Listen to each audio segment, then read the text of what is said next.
I had always been fascinated by places that people simply forgot about, not abandoned houses with broken windows or old factories covered in graffiti.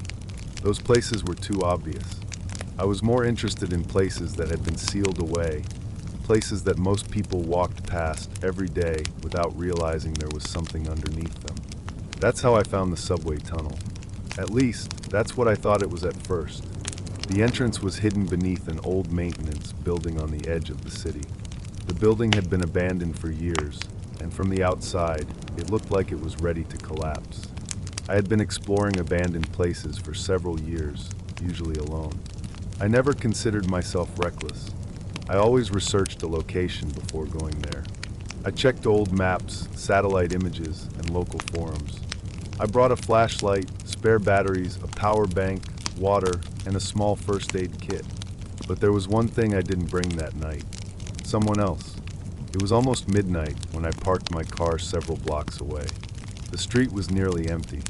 There were no shops open anymore, and the only light came from a few street lamps that flickered every few seconds.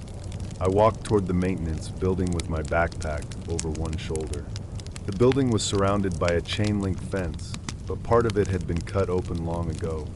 I slipped through. The first thing I noticed was how quiet it was. Not normal nighttime quiet.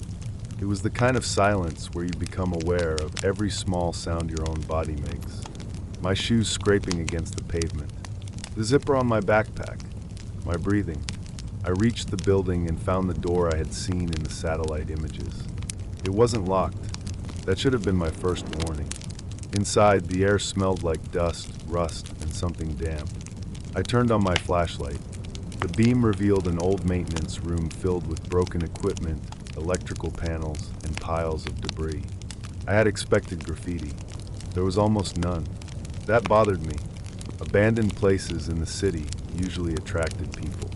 Graffiti artists, teenagers, homeless people, urban explorers.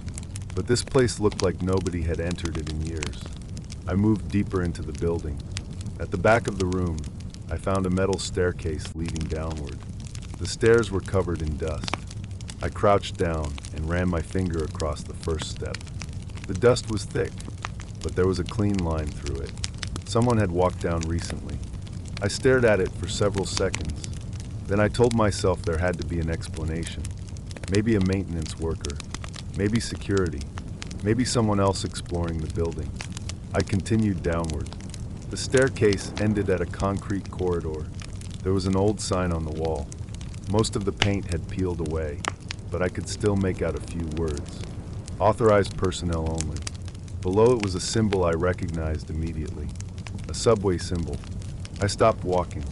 I had researched the area before coming here. According to every map I could find, the subway line beneath this part of the city had been closed decades ago. The station had supposedly been demolished. The tunnel had supposedly been sealed. But apparently, someone had forgotten about this entrance. The corridor continued straight ahead. About 50 feet later, I saw something that made me feel much less excited. A door. It was a heavy steel door, and it was open. There was no lock hanging from it. No chain. Nothing. Just an open doorway leading into complete darkness. I stood there listening. At first, I heard nothing. Then drip. A drop of water hit the floor somewhere inside. I waited. Drip. Then another. I stepped through. The tunnel was enormous. My flashlight couldn't illuminate the other side. Concrete walls stretched into the darkness, covered in old cables and pipes. The tracks were still there, two rusty rails disappearing into the distance. I walked slowly along the edge of the track. The tunnel smelled strongly of wet concrete. Every few steps, I stopped to take pictures. I remember thinking that this was probably going to be one of the most interesting places I had ever explored. Then I saw the footprints. They were in the mud beside the tracks. Fresh footprints, not old ones, not impressions left decades ago. Fresh. A pair of boots. They came from deeper inside the tunnel, and they were heading toward me. I crouched down. The mud around the footprints was still wet. I touched one of them with the tip of my glove. The shape was sharp, recent. My first thought was that someone else was inside. That didn't scare me immediately. It actually made sense. Maybe another explorer had entered through a different entrance. But then I noticed something strange. There was only one set of footprints, and they didn't come from the entrance behind me. They came from the darkness ahead. I stood up. For the first time that night, I considered leaving. I turned around. The tunnel entrance was still visible in the distance. A small rectangle of light. I could have walked out. Instead, I made the mistake of convincing myself that I had come too far to leave without finding out where the footprints went. I followed them. The farther I walked, the colder the tunnel became. My breath started becoming visible. I checked my phone. No signal. That wasn't unusual underground, so I didn't think much of it. Then my flashlight flickered. Once. Twice. I stopped. The batteries were nearly full. I had replaced them before leaving. The light stabilized. I kept walking. After several minutes, I reached a section where the tunnel split into two directions. The tracks continued straight ahead, but there was also a narrow maintenance passage on the right. The footprints turned right. I followed. The passage was much narrower. I had to turn sideways in some places to get past old pipes. Then I heard a sound, a metallic scraping noise. It came from somewhere ahead. I froze. The sound stopped. I waited. Nothing. I took another step. Scrape. This time it was closer. I switched off my flashlight. I don't know why I did that. Maybe instinct. Maybe I didn't want whoever was making the noise to see me. I stood completely still in the darkness. For several seconds, there was nothing. Then I heard breathing. Not mine. Someone was breathing somewhere ahead of me. Slowly. Deeply. I could hear it clearly in the narrow passage. I held my breath. The breathing stopped. Then a voice whispered from the darkness. "You're not supposed to be here." I nearly dropped my flashlight. The voice sounded like a man. It was close, maybe 20 feet away. I turned the flashlight on. The beam cut through the darkness. There was nobody there, only the narrow passage, old pipes, concrete walls, and the footprints. I backed away. That's when I noticed something I hadn't seen before. There were now two sets of footprints. One belonged to me. The other set was directly behind me, and whoever had made them had been standing less than 10 feet away. I stared at the ground. My heart was pounding so hard that I could hear it. I slowly turned around. Nothing. The passage behind me was empty. I looked back at the footprints. They stopped exactly where I was standing. There was no continuation. No footprints leading away. Just a pair of wet boot prints facing me. I knew then that I should leave. Immediately, I turned around and started walking back toward the main tunnel. I didn't run. I didn't want to make noise. But after a few seconds, I heard footsteps behind me. One step, then another. Slow, heavy, following the exact rhythm of my own footsteps. I stopped. The footsteps stopped. I walked again. They followed. I stopped again. Silence. Then, from somewhere behind me, I heard the same voice. This time it was much closer. "You already came too far." I ran, and as I reached the main tunnel, something behind me started running too. I didn't look back. I ran as fast as I could through the maintenance passage, nearly slipping several times on the wet concrete. The sound behind me was getting louder. Heavy footsteps. Fast. Too fast. Whatever was following me wasn't trying to hide anymore. I reached the main tunnel and nearly fell onto the tracks. I caught myself against the wall and immediately turned toward the direction of the entrance. The small rectangle of light was still there. It looked impossibly far away. I started running. Behind me, the footsteps stopped. That should have made me feel better. It didn't, because I could still hear breathing. Not behind me. Above me. I looked up. Nothing. Only the curved concrete ceiling and a series of old cables running along it. I kept moving. Then my flashlight went out. Completely. I slapped it against my palm. Nothing. I reached into my backpack and pulled out my spare flashlight. My hands were shaking so badly that I dropped it. It hit the ground. The beam turned on automatically when it landed. The light pointed directly behind me. At first, I saw nothing. Then I saw a figure. It was standing beside the maintenance passage, at the edge of the light. A man. At least, I thought it was a man. He was wearing what looked like an old railway uniform. Dark pants, a faded jacket, something that looked like an old cap. His face was impossible to see. He wasn't moving. He was just watching me. I froze. The figure took one step forward. I stepped backward. Another step. I turned and ran. I didn't care anymore about being quiet. I didn't care about slipping. I didn't care about anything except getting out. The tunnel seemed to stretch forever. Every time I looked toward the entrance, it seemed no closer. I checked my phone. Still no signal. The time said 12:47 a.m. I had been underground for less than an hour, but it felt like much longer. Then I saw something ahead. A door. I didn't remember seeing it on the way in. It was built into the tunnel wall. There was an old red emergency sign above it. I grabbed the handle. Locked. I pulled harder. Nothing. I looked behind me. The tunnel was empty. The figure was gone. For a moment, I wondered if I had imagined it. Then I heard 3 knocks. From the other side of the door. Knock. Knock. Knock. I stepped away. A voice came through the metal. Open it. I didn't move. The voice spoke again. Please. It sounded different this time. Not threatening. Almost desperate. I moved closer. Who's there? I asked. No answer. I put my ear against the door. At first, I heard nothing. Then someone whispered directly against the other side. Don't let him see you. I pulled my head away.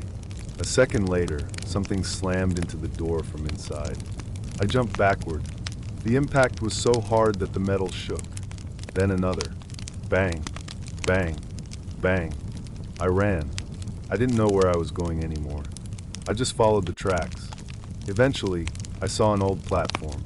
It was barely recognizable. The station had probably been abandoned for decades. There were broken signs hanging from the ceiling. Old advertisements covered in mold. Benches covered in dust. I stopped. This wasn't supposed to exist. According to the records I had found, the station had been completely removed. But it was still there, and someone had been taking care of parts of it. There were fresh footprints on the platform, several sets this time. I walked closer. Then I saw the posters. They were old, really old, but one of them caught my attention. It showed the name of the station. I took a picture. Then I noticed the date printed at the bottom. 1978. That wasn't what bothered me. What bothered me was the handwriting written across the poster. Someone had scratched words into it. Don't follow the announcements. I stared at the sentence. Then the station speakers crackled. I nearly screamed. A loud burst of static echoed through the station. Then a woman's voice came through. Attention passengers. I looked up. The speakers were covered in dust. Some of them didn't even have wires connected to them. The voice continued. The train arriving on platform 2 is now boarding. I looked down the platform. There was no train. The tracks were completely empty. Then I heard a distant rumble. At first, I thought it was thunder. The sound grew louder. The rails began vibrating. I stepped backward. A light appeared at the end of the tunnel. Something was coming, but it wasn't a normal train. There were no headlights, just one pale light, and the sound was wrong. It sounded like metal scraping against concrete. The announcement repeated. The train arriving on platform 2 is now boarding. I remembered the message on the poster. Don't follow the announcements. I backed away from the platform. The light grew brighter. Then the train appeared. It moved incredibly slowly. The cars were old, much older than the subway trains that had operated in the city during my lifetime. The windows were completely black. No passengers were visible. The train stopped. The doors opened. Cold air rushed onto the platform. I stood there, staring. Inside the first car, there were rows of empty seats. Except for one. A man was sitting near the door. He was wearing an old railway uniform. The same uniform as the figure I had seen earlier. His head was lowered. I couldn't see his face. Then he slowly raised it. I stepped backward. It was the same man, but now I could see his face, or what should have been his face. There were no eyes, no nose, no mouth, just smooth, pale skin. I turned and ran. Behind me, the train doors slammed shut. The train began moving again, but instead of disappearing into the tunnel, it followed me. I could hear it coming. The rails screamed. I ran along the platform. At the end, I found a staircase. I climbed it 2 steps at a time. The staircase led to an old ticket hall. There was a metal gate blocking the exit. I grabbed it and pulled. Locked. I started pounding on it. "Help!" My voice echoed through the station. No one answered. Then I heard the train again. It had stopped. I looked back down the stairs. The platform was empty, but someone was walking up. Slowly, 1 step at a time. The railway worker. I pulled at the gate again. Nothing. He continued climbing. I could hear his shoes hitting the concrete. Step, step, step. I started panicking. I grabbed a loose piece of metal from the floor and smashed it against the lock. Once, twice, 3 times. The lock finally broke. I pushed the gate open and ran through. Behind me, the footsteps stopped. I looked back. The staircase was empty. I slammed the gate shut. Then I noticed something on the wall beside me. A map. An old subway map. I moved my flashlight closer. The station I was standing in was marked with a red circle. But there was something else.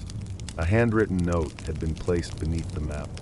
It said, "If you hear your name, don't answer." I read it twice. Then I heard my name. From somewhere behind me. My full name. Spoken quietly. I froze. The voice sounded exactly like mine. I turned around. There was nobody there. Then it said my name again. This time from the tunnel. I didn't answer. I remembered the note. "Don't answer." The voice called again. And then something happened that made my blood run cold. My phone suddenly began ringing. I looked at the screen. There was no number. Just one word. Unknown. I answered without thinking. For several seconds, there was only static. Then I heard my own voice. "Don't come back." I hung up. Almost immediately, my phone rang again. I didn't answer. It rang a second time, then a third. Finally, it stopped. I looked toward the exit. I could see faint light coming through the cracks around the door. Outside, I was close. I pushed the door open and stepped into the night. For a few seconds, I simply stood there breathing. Cold air, streetlights, cars in the distance. Everything looked normal. I checked my phone. 12:51 a.m. Only 4 minutes had passed since I had first seen the train. I knew that couldn't be right. I had been running through those tunnels for much longer than 4 minutes. But I didn't care anymore. I just wanted to get back to my car. I walked quickly through the empty streets. When I reached the place where I had parked, I stopped. My car was there. The doors were locked. Nothing appeared damaged. I got inside, started the engine, and drove home. I didn't tell anyone what happened that night. For the next few days, I tried convincing myself that stress had caused me to hallucinate. Maybe the figure, maybe the train, maybe the voice. There had to be an explanation. Then I checked the photographs on my camera. There were 147 pictures. Most of them were useless.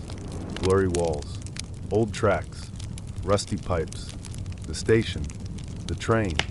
I zoomed in on the last picture I had taken inside the station. It was a picture of the platform. The train was standing there. The doors were open, and I could see several people inside. I hadn't noticed them that night. They were sitting completely still. Every single one of them was facing the camera, and every face had been scratched out, except one, mine.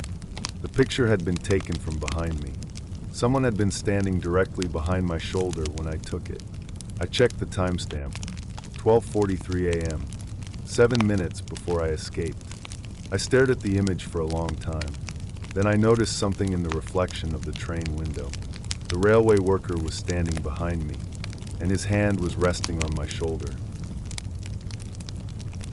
I didn't sleep that night. I kept replaying the photograph in my head. The man standing behind me, his hand on my shoulder, The strange thing was, I didn't remember feeling anyone touch me. I had felt cold. I had felt watched. But I never felt a hand. I eventually convinced myself that the photograph had been corrupted somehow. Maybe the reflection was another object. Maybe my mind was filling in the details. So the next morning, I did what I probably shouldn't have done. I searched for the station. I wanted an explanation. I opened old city records, archived subway maps, local history forums, and newspaper databases.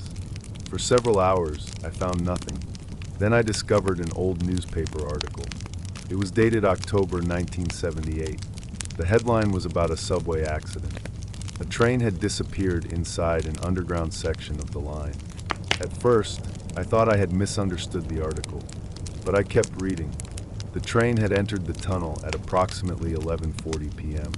It never reached the next station. Search crews had entered the tunnel the following morning. They found the train, but there was something wrong. There were no passengers, no driver, no conductor. The train was completely empty. According to the article, the railway company blamed an electrical failure and claimed that everyone aboard had somehow escaped before the train stopped. But another article, published several days later, told a different story. 32 people had been reported missing. They were never found. I stared at the screen. 32. I looked back at the photograph from my camera. There were approximately 30 people visible inside the train. My stomach tightened. I opened another archive. This time, I searched the name of the station. The station had existed. It had been closed after the accident, and according to the records, the entrance had been sealed permanently. But the strangest part was what happened afterward. Several maintenance workers had reported hearing announcements from the station, even though the electrical system had been disconnected. Some reported seeing lights moving through the tunnel. Others claimed they heard people calling their names. One worker disappeared. Another refused to enter the tunnel again. The final report simply stated that the tunnel was unsafe and access was prohibited. I sat back in my chair. There was one thing I still couldn't explain. How did I get out? The entrance I had used was supposed to be sealed. So I went back to my camera. I looked at the photographs again. This time, I noticed something I had missed. The first picture I had taken inside the tunnel showed the entrance. The steel door was open, but above the doorway, there was an old number painted on the concrete. 7. I searched the subway maps. There had never been a tunnel entrance numbered 7 in that location. I zoomed in. There was something else written beneath the number. A date, October 17th, 78. The date of the accident. I stopped breathing for a second. The entrance I had walked through wasn't a normal entrance. It had been sealed decades ago. So how had it been opened? I decided to return to the location during the day. Not to explore, just to look. I brought another person with me this time. A friend who knew about my exploration hobby. I didn't tell him everything. I simply said that I had found an old maintenance building and wanted to show him something. When we arrived, the building looked completely different. The chain link fence was still there. The building was still abandoned, but the door I had entered through the night before was gone. Not locked. Gone. There was a solid concrete wall where the doorway had been. My friend looked at me. "What are you talking about?" I showed him the photograph. He stared at it. Then he laughed nervously. "There's no way you went through this wall." I didn't answer. We searched the building for nearly an hour. There was no staircase, no corridor, no maintenance room matching my photographs. Nothing. It was as if the entire underground section had never existed. I started thinking that maybe I had experienced some kind of sleep deprivation or panic episode. But then my friend noticed something. He pointed toward the floor. There was a footprint in the dust. A wet boot print. Fresh. We followed it. It ended at the concrete wall. There was no second footprint. My friend wanted to leave. I didn't argue. We walked back to the car. Before I got inside, I looked at the building one last time. There was a window on the second floor. I don't know why I looked up, but someone was standing behind it. A man, wearing an old railway uniform.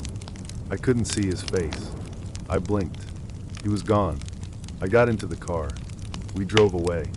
For several weeks after that, nothing happened. I stopped exploring abandoned places. I stopped looking at the photographs. I even deleted the videos from my camera. I wanted to forget. Then one night my phone rang. Unknown number. I ignored it. It stopped. A few seconds later, it rang again. I ignored it again. Then I received a voicemail. There was no message notification when I opened it, just an audio file. I pressed play. Static. Then the sound of a train. A distant announcement. Attention passengers. My blood went cold. The same woman's voice continued. The train arriving on platform 2 is now boarding. Then I heard footsteps. Slow, heavy, and finally my own voice whispered, "You already came too far." I deleted the voicemail. The next morning it was back. I deleted it again. It returned that evening. After the third time, I stopped deleting it. I haven't received another message since. But there is one thing I still have. The photograph. I never managed to delete it. Every time I try, it reappears in my camera folder. The image has changed over time. At first, the train doors were open. Then, several months later, the doors were closed. Later, the platform looked empty, except for the railway worker. He was always standing farther away in each version. Until recently, I opened the photograph again. The man wasn't standing on the platform anymore. He was standing inside the tunnel, much closer. And the last time I checked, he wasn't looking at the camera. He was looking toward the person taking the photograph. Me. I've never gone back to that subway tunnel. I never will. But sometimes, when I'm alone late at night, I hear something beneath the city. A low vibration, like a train moving through a tunnel. Sometimes I hear an announcement through the walls. I can never make out the words, except for one sentence. My name. The first time it happened, I thought it was imagination. The second time, I knew it wasn't. And now, whenever I hear that sound, I do the same thing. I turn off every light. I stay away from the windows. And most importantly, I don't answer. Because I learned something that night in the abandoned subway tunnel. Some places aren't abandoned. They're simply waiting. And sometimes, when you enter a place that was never meant to be found, something follows you back out.